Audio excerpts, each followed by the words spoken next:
西藏军区某边防团常年担负着防区内多个山口和通道的巡逻执勤任务，其中一个位于原始森林的无人区点位，前不久，6名平均年龄不到22岁的女兵首次跟随队伍踏上这一条艰辛巡逻之路。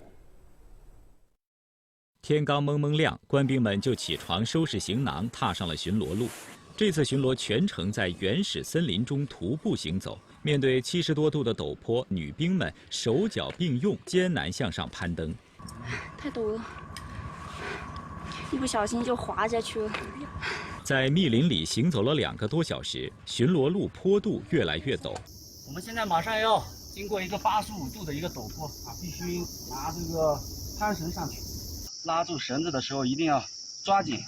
这条路上，像这样需要借助绳子才能攀爬的陡坡，至少有20多处。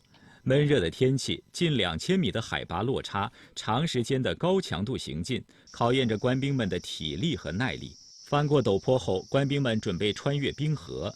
由于雨季涨水，河上的简易木桥被水冲断。连长林冠龙率先过河，为战士们拉起绳索通道。官兵们继续行走近10个小时，终于抵达了第1天宿营点。 第2天的路程只有8公里，但官兵们即将面临的是更加险恶的自然环境。大家快往前走，这里有马蜂。我的脚上全是马蜂，走，全在我脚上。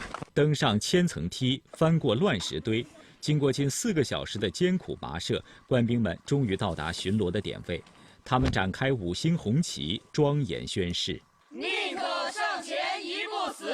绝不后退半步生，祝伟大的祖国繁荣昌盛。边防有我，请祖国和人民放